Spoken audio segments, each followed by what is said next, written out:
அஸ்ஸலாமு அலைக்கும், வணக்கம்.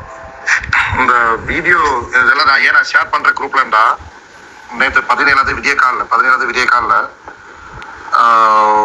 2 மணி சொச்சத்துக்கு கேகாலில் வந்து நடந்த ஆக்சிடென்ட்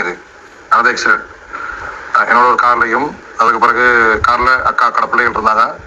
அதுக்கு பிறகு இன்னும் 4-5 வெஹிக்கல்ஸ் எல்லாமே இப்படி டீ குடிக்கிறதுக்கு அனுப்பாடி இந்த இடத்துல ஒரு வெசல் கார் வந்து நம்மளை வந்து அடிக்குது. ஆக்சிடென்ட் பண்ணி போயிட்டு பார்த்தா டிரைவர் யாருன்னு கேட்டா டிரைவர் இல்லை. டிரைவர் வந்து இவர் இல்லை அவர் இல்லைன்னு மாற்றிக்கிறாங்க. பார்த்த உடனே இவங்க எல்லாமே குடிச்சிருக்காங்க. குடிச்சிருந்தோடனே பிடிச்சோன்னு ஒரு பையன் முஸ்லீம் இருக்கான். முஸ்லீம் பையன், என்னடா முஸ்லீம் நீ குடிச்சிருக்கீங்க? இல்லை நான் இல்லை, அவன் தான் டிரைவர், அவன் டிரைவர் தான். அவனை போட்டு அடிச்ச உடனே அவன் சொல்லிட்டான், இல்லை இவர் தான் ஆகணும். டிரைவர் கையில் லைசன் இல்லை, ஐடென்டி கார்டில் ஒன்றுமே இல்லை. ட்ரக்ஸ் எடுத்திருக்காரு, ஹெரோயின் எடுத்திருக்காரு, கஞ்சா எடுத்திருக்காரு. அதெல்லாம் மற்ற 3 முஸ்லீம் படிக்கணும், ஒரே ஒரு முஸ்லீம் படி மட்டும் தான் குடிக்கல. மற்ற 3 பேரும் கூட்டி ட்ரக்ஸ் எல்லாம் யூசேஜ். அதெல்லாம் 2 தமிழ் பிடிங்க இருந்தாங்க. எல்லாரும் கூட்டி எல்லா ட்ரக்ஸ் எல்லாம் அவங்களோட ஆற்றுல எடுத்துட்டு எல்லாம் கழுத்துலேருந்து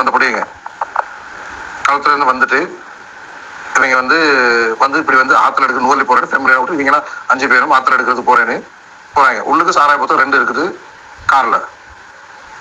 இவ்வளோ ஆட்டம் போட்டு வந்து இப்படி பாவ வேலை செய்கிறாங்க. ஒரு முஸ்லிமான இருக்கும்போது இப்படி தண்டி அடிக்கிறது இதெல்லாம் சரியானதில்லை. இந்த பதிவை நான் போடுறது ஒரு எல்லா குரூப்களையும் போடுங்க.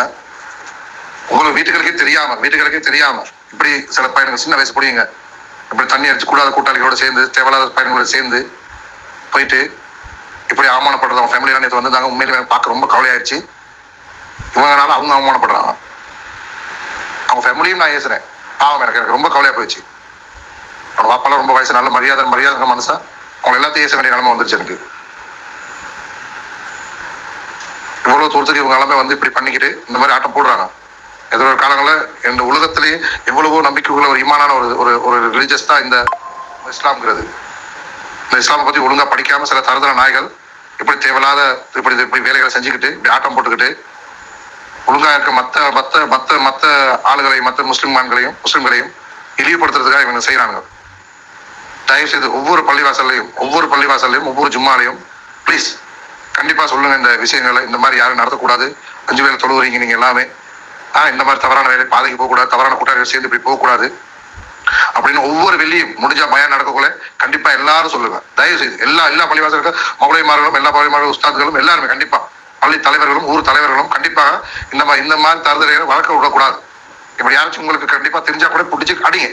நீங்க அவ்வளவு பேத்துக்கும் அடிச்சினா அவ்வளவு பேருக்கு வெறுத்து தான் கை கால் உடைக்கிறதா இருந்தா தப்பி தருவாங்க. யாரு என்ன புண்ணியம், உங்க பிள்ளை உங்க அப்பா அம்மா செஞ்ச பிள்ளைகள் புண்ணியங்களும் தெரியல, இவங்க கை கால் உடைக்கிறடா.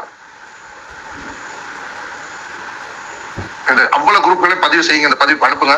தயவு செய்து இந்த மாதிரியான ஒரு தவறான செய்கைக்கு ஒரு முஸ்லிமான இருந்து போகக்கூடாது. இது ரொம்ப தவறு. அவங்களோட சமுதாயத்துக்கே தவறு. அவ்வளவு கண்ணியமான ஒரு மதம் அந்த இஸ்லாம். அவருக்கு அவ்வளவு கண்ணியமான நான் தமிழை நான் சொல்றேன். இந்த இஸ்லாத்தை பத்தி இவ்வளவுண்டா அவ்வளவு தூரத்துக்கு தெரிஞ்சு கொண்டு நான் சொல்றேன். அவ்வளவு தூரம் படிச்சு கொண்டு நான் சொல்றேன். அதுல இருக்க கலாச்சாரம் யாருன்னு மாத்த அவ்வளவு புனிதமான ஒரு மதத்துல இருந்துகிட்டு இப்படி தேவையான இந்த மாதிரி நாய்கள் செய்யற வேலைனால மற்றவங்களுக்கும் இந்த மாதிரி தழுவுற மற்ற நபர்களுக்கும் கேவலமான பெயர்களை உண்டாக்குறாங்க இவங்க எல்லாமே.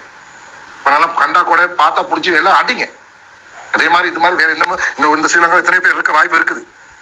அவங்களையும் திருத்துங்க, நல்வழிப்படுத்துங்க. ப்ளீஸ் நல்வழிப்படுத்துனா தான் இந்த சமுதாயம் முன்னுக்கு போகும், நல்ல வாழ்க்கைக்கு போகும்.